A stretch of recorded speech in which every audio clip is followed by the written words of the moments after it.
बिस्मिल्लाहिर्रहमानिर्रहीम। हेलो, अस्सलाम वालेकुम बच्चों, कैसे हैं आप? लो जी, चैप्टर 3 का अगला हिस्सा जो है लॉन्ग क्वेश्चंस का क्वेश्चन आपके सामने आपको नज़र आ रहा है। आपने सिस्टम को सॉल्व करना है बाय, इसको बेटा एचिलॉन फॉर्म कहते हैं जी। ठीक है, आपको याद होगा रैंक वाले जो हमने क्वेश्चंस किए थे उसमें भी मैंने आपको बताया था कि रिड्यूस्ड एचिलॉन फॉर्म क्या होती है। ये रिड्यूस तो नहीं है, ये एचिलॉन फॉर्म। ठीक है, तो इससे आपने सिस्टम को कैसे सॉल्व करना है, ये दो सवाल हैं। ये पेपर में चूँकि आ चुके हैं, इस वजह से ये इम्पोर्टेंट है, दोबारा भी आ सकते हैं, लिहाजा इसको ज़रा सीखें। ये सिस्टम हमें दिया हुआ है, आपके सामने है। इसमें वेरिएबल्स x1, x2 और x3 इस्तेमाल हुए हैं जी। आपने करना क्या है, इसमें सबसे पहले आपने ना इसमें ऑगमेंटेड मैट्रिक्स लिखना होता है। भाई वो क्या होता है, आप मैट्रिक्स ऑफ कोफिशेंट्स और ये बी वाला जो कांस्टेंट वाला जो मैट्रिक्स है, आप यूँ समझ लें, आप इनको इकट्ठा करके जब लिखते हैं तो ये जो मैट्रिक्स बनेगा इसको हम कहते हैं ऑगमेंटेड मैट्रिक्स। फिर सुने, 1 2 3, ये 3 कॉलम जो हैं मैट्रिक्स ऑफ कोफिशेंट्स के आगे, और ये चौथा कॉलम ये आ गया इसके साथ, तो ये 4 कॉलम इसमें टोटल बन गए ऑगमेंटेड मैट्रिक्स में। अब हमने आगे करना क्या है, हमने तो सिस्टम को सॉल्व करना है, ये वेरिएबल की वैल्यूज़ निकालनी है। तो कैसे निकलेंगी? By echelon form. Echelon form क्या होती है कि first element should be equal to 1, उसके नीचे नीचे अब ज़ीरो बनाने हैं। सेकेंड रो में second element should be equal to 1, उसके नीचे वाले ज़ीरो होने चाहिए। अब ऊपर नहीं ज़ीरो करने आपने, ठीक है? हाँ, ऊपर अगर ऊपर भी ज़ीरो अगर करते जाएं तो वो रिड्यूस्ड एचिलॉन फॉर्म बन जाती है जी।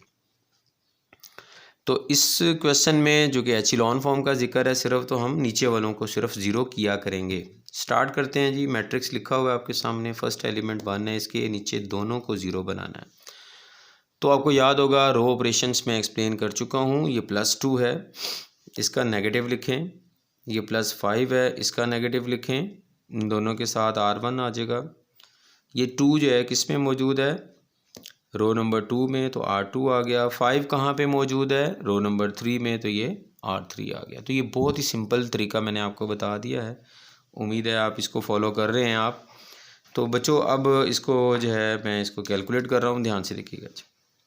-2 से, ये देखिए -2 को आप मल्टीप्लाई कर रहे हैं R1 के साथ, और इसको रिज़ल्ट को ऐड कर रहे हैं आप ला के कहाँ पे? R2 में। इसको भी आपने इसी तरह ही करना है, ठीक है?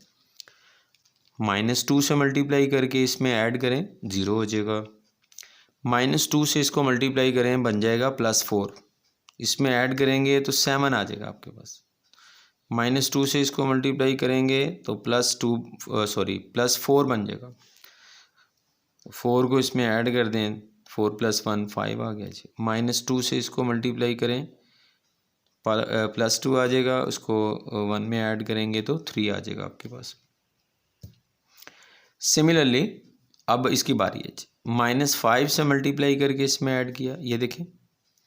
-5 से इसको ज़रा करें मल्टीप्लाई, +10 बनेगा, उसको लाके इसमें ऐड कर दें तो 6 आंसर आ जाएगा। -5 से मल्टीप्लाई करें, +10 बन जाएगा, इसके इसमें ऐड करें लाके इसको, तो +7 आ जाएगा जी। -5 से मल्टीप्लाई करें इसको, +6 बनेगा, 1 इसमें ऐड करें, 6 को 1 में ऐड कर दें तो ये -5 से मल्टीप्लाई करेंगे तो +5 आएगा आपके पास, उसमें आप 1 ऐड करेंगे तो 6 आ जाएगा जी। ठीक है जी। अब आगे क्या है, अब सेकंड रो में second element should be equal to 1। तो मैंने आपको बोला था कि इससे नीचे वाली रो के साथ अगर प्लस माइनस करके अगर ये 1 बन सकता है तो वही बनाना है आपने, नहीं तो आखिरी ऑप्शन हमारे पास तो ये होती है कि हम डिवाइड कर देंगे, और जब डिवाइड करते हैं ना तो फिर फ्रैक्शंस बन जाती हैं, फिर थोड़ी मुश्किल हो जाती है। लिहाजा उससे बचने के लिए आपने नीचे वाले एलिमेंट को लाजमी देखना है। हमें ये 1 चाहिए ना, तो इससे नीचे वाला तो 6 है, तो बड़ी आसानी से अगर हम इसमें से इसको माइनस कर दें तो ये तो 1 बन जाएगा, हमें डिवाइड करने की ज़रूरत ही नहीं है। तो 7 में से अब अगला ऑपरेशन क्या होगा कि आपने R2 में से चेंज इसमें आनी है R2 में, तो इसको पहले लिखेंगे। R2 में से R3 को माइनस करना है, रो नंबर 3 को। तो देखिएगा 0 - 0, ये तो 0 ही होगा। ठीक है जी। ये देखें, जिसमें चेंज नहीं आनी ना, मैंने ग्रीन में लिखे हैं। चेंज किस में आनी है? रो नंबर 2 में, उसी को ब्लैक में लिखा हुआ है। तो 7 - 6 करेंगे तो 1 आ जाएगा जी। चलें जी, 5 माइनस 7 माइनस 2, 3 माइनस 6 माइनस 3। ठीक है, तो चेंज किस में आई? रो नंबर 2 में। रो नंबर 1 और 3 वैसी की वैसी आ गई हैं। अब ये जो 1 आपके पास आया है प्यारे बच्चों, इससे ऊपर वाले को नहीं ज़ीरो करना आपने, उससे नीचे वाले को ज़ीरो करना है। अब ये 6 को कैसे ज़ीरो करेंगे? पिछले स्टेप्स की तरह आप इसको -6 से मल्टीप्लाई करें, इसमें ऐड कर दें। रो नंबर 2 को -6 से मल्टीप्लाई किया जाएगा। ये देखें इधर, रो नंबर 2 को -6 के साथ मल्टीप्लाई करेंगे और रो नंबर 3 में ऐड कर देंगे आप, तो ये आंसर आ जाएंगे आपके पास। ठीक है, मैं करके दिखा देता हूँ आपको। ये ज़हन में रखें, 0 0 19 और 24 आ रहे हैं। ठीक है, तो यहाँ पे देखिएगा, ये तो ज़ीरो ही आएगा। -6 से मल्टीप्लाई किया, इसमें ऐड किया, 0 आ गया। इसको -6 से मल्टीप्लाई करें, +12 हो जाएगा। उसमें 7 ऐड कर दें तो 19 आ जाएगा। यहाँ पे -6 से मल्टीप्लाई करेंगे तो 18 बन जाएगा प्लस का, उसमें 6 ऐड करें तो 24 आ जाएगा आपके पास। ठीक है जी, तो ये 0 0 19 एंड 24। चलें, अब क्या करना है जी, थर्ड रो में first element should be equal to 1। तो थर्ड रो में थर्ड एलिमेंट तो 19 आ रहा है, इसके नीचे कोई और रो भी नहीं है, तो अब मजबूरन आपको डिवाइड ही करना पड़ेगा आपको। तो रो नंबर 3 जो है इसको 19 से डिवाइड कर दें ताकि यहाँ 1 आ जाए। रो नंबर 3 डिवाइडेड बाय 19, ठीक हो गया। तो बस इसी में चेंज आएगी रो नंबर 3 में, बाकी दो ऊपर वैसे ही रहेंगे। ये 1 हो गया और ये 24/19 हो गया जी। ये है बच्चों एचिलॉन फॉर्म। अब इससे आगे तो कोई रो ही नहीं है, इसके नीचे 1 के नीचे कोई एलिमेंट नहीं है, ऊपर वाले की तरफ तो हमने जाना ही नहीं है। तो अब क्या करें अब इसका, अब ये क्या मतलब है इसका, अब ये आपने इसको दोबारा वेरिएबल की फॉर्म में लिखना है। कैसे वाला, ध्यान से देखें, x1 -2 x2 -2 x3 equal to -1। Similarly अब ये तो 0 है, इसको छोड़ दें। ये x1 की लाइन है, ये x2 की है, ये x3 की है और ये कांस्टेंट की है। ठीक है, x1 में 0 आ गया, इसको छोड़ दें। x2 -2 x3 equal to -3। अब ये दोनों 0 हैं, ये तो x3 बचेगा बस। x3 is equal to 24/19। यही सारी चीज़ें मैंने यहाँ पे लिखी हुई हैं। तो अब बच्चों इसमें अब आपको थोड़ा सा मज़ीद काम करना है। वो ये है कि एक वैल्यू तो आ गई ना आपके पास, इस वैल्यू को आप इस ऊपर वाली इक्वेशन में पुट करें यहाँ पे और कैलकुलेट करेंगे तो x2 का आंसर आ जाएगा। फिर x2 और x3 जो हैं, इन दोनों को आप यहाँ पे इक्वेशन 1 में पुट करेंगे तो आपके पास फिर x1 की वैल्यू आ जाएगी फ्रॉम इक्वेशन 1। तो यही चीज़ यहाँ पे सारी की हुई है। सबसे पहले x3 को देखें, मैंने पुट किया है इक्वेशन नंबर 2 में। x2 -2 या x3 आ गया जी, इक्वल टू -3। बच्चों ये 24 को 2 से ज़रब देना तो 48 आता है, माइनस का दूसरी साइड पे शिफ्ट करेंगे तो ये 48 पॉजिटिव हो जाए।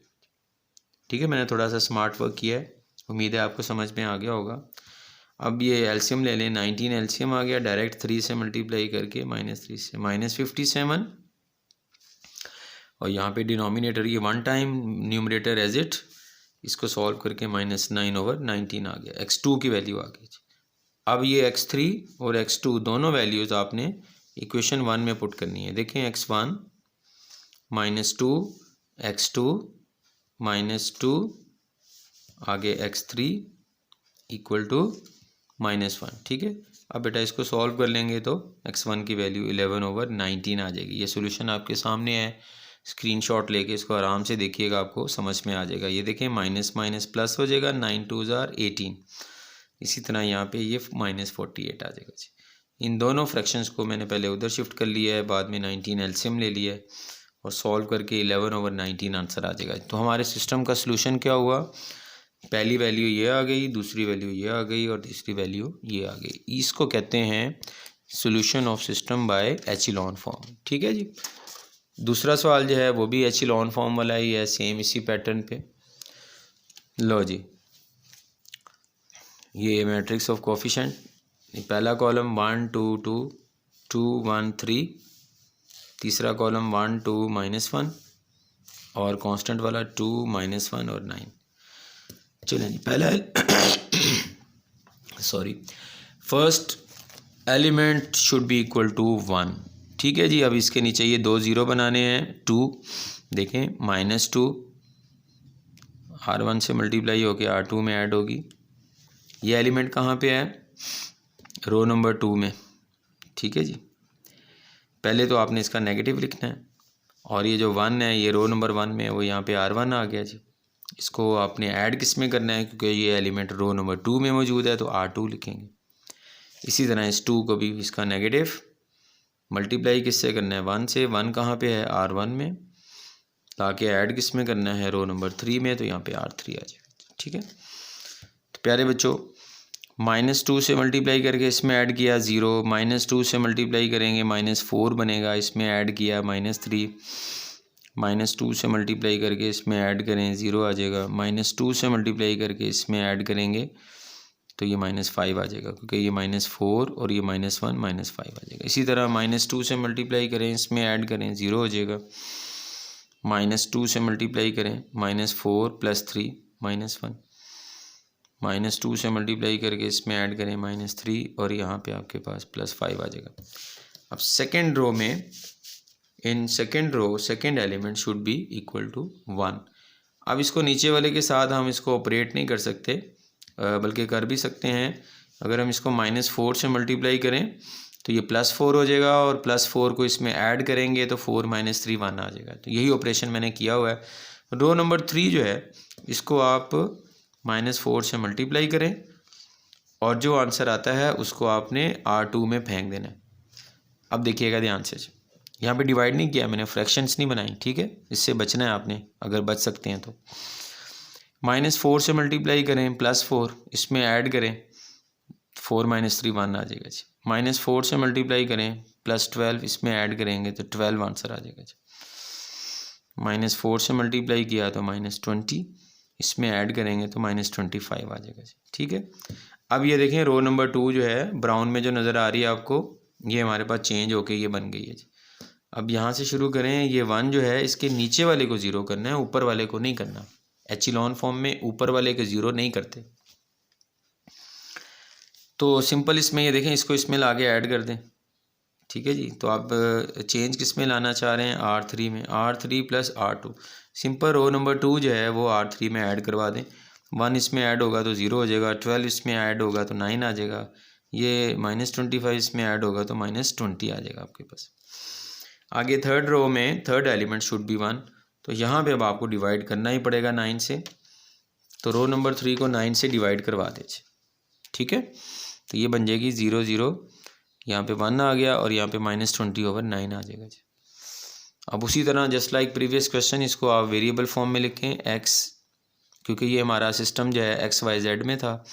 ये पहला कॉलम x का है, दूसरा y का है, तीसरा z का है और ये कॉन्स्टेंट्स का है। x + 2y + z = 2, फिर x नहीं आएगा, y + 12z = -25। अब x और y दोनों नहीं आएंगे, खाली z, तो खाली z का आंसर ये आ गया। अब z की वैल्यू यहाँ पुट करें तो y की वैल्यू कैलकुलेट कर लें 5/3, फिर y और z यहाँ दोनों पुट करें और x की वैल्यू कैलकुलेट कर लें तो 8/9 आ जाएगी। तो मुझे उम्मीद है ये आपको दोनों क्वेश्चन समझ में आ गए होंगे। ये है एचिलॉन फॉर्म से क्वेश्चन को सॉल्व करना। प्यारे बच्चों, तकरीबन जो है वो अब एंड होने को है, थोड़ी सी बातें बस रह गई हैं। इसमें एक क्वेश्चन था हमारे पास मैट्रिक्स मेथड से, मेरे ख्याल में पिछले लेक्चर में था वो, उसमें एक क्वेश्चन रह गया था। ये बहुत ही इंपॉर्टेंट है, ये इस दफ़ा तो लाजमी इसके आने के चांसेस हैं। मैट्रिक्स मेथड से एडजॉइंट वो जो निकालते हैं ना सारा, उस मेथड से आपने इसको करना है। ये वाला क्वेश्चन है, स्क्रीनशॉट लेके इसी तरह नोट कर लें। इसका डिटर्मिनेंट -1 आता है और इसका एडजॉइंट आप निकालेंगे तो ये आना चाहिए आपके पास। आपकी सहूलत के लिए मैंने आपको ये दोनों वैल्यूज़ बता दी हैं।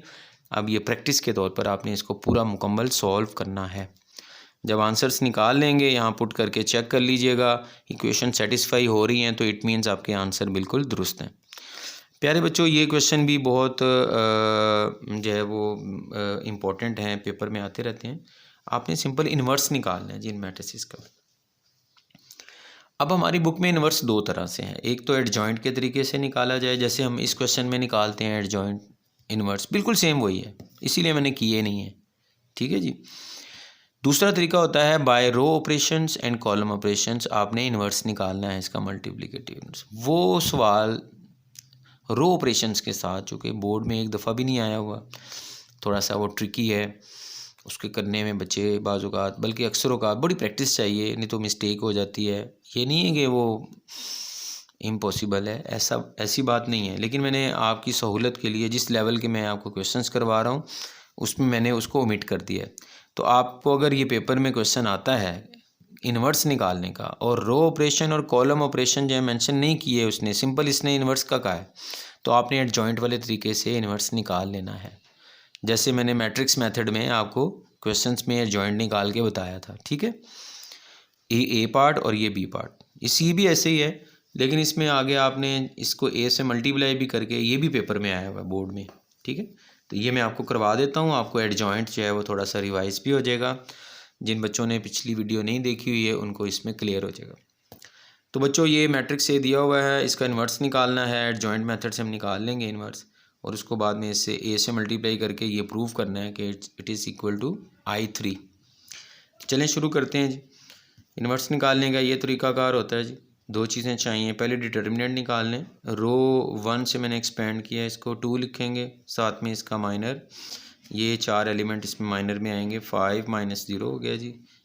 1 का साइन चेंज करें, 1 की रो छोड़ दें, कॉलम छोड़ दें, 1 2 3 4 बच गए, 5 माइनस 0 आ गया यहाँ पर भी, और ये लास्ट एलिमेंट तो 0 है, अगर आप ये ना भी लिखें तो कोई मसला नहीं, क्योंकि ये सारा 0 ही बन जाता है जी। तो 5 इंटू 2 प्लस 10 आ गया, और ये इससे मल्टीप्लाई होकर -5, तो इसका डिटर्मिनेंट 5 आ गया जी आपके पास। ठीक है, आगे चलते हैं, अब एडजॉइंट निकालना है जी। एडजॉइंट के लिए आपने को फैक्टर निकालने हैं जी। को फैक्टर का तरीकाकार जो है वो मैंने आपको पहले बताया हुआ है, यहाँ पे इसको थोड़ा सा हम रिवाइज कर लेते हैं, अगर आपको ये नज़र आ रहा है तो। ठीक है, आपको मैट्रिक्स नज़र नहीं आ रहा मेरे ख्याल में, तो इसको मैं यहाँ पे लिख लेता हूँ, लिख के फिर मैं आपको बता रहा हूँ। आपको जो मैट्रिक्स ए हमारे पास है वो क्या है, वो है 2 1 0 2 1 0, इसके बाद है 1 1 0 2 -3 एंड 5। ठीक है, चलें जी इसको सामने रख लेते हैं, अब आसानी हो जाएगी। लो प्यारे बच्चों, ये हमने को फैक्टर्स निकालने हैं, A11 A12 A13।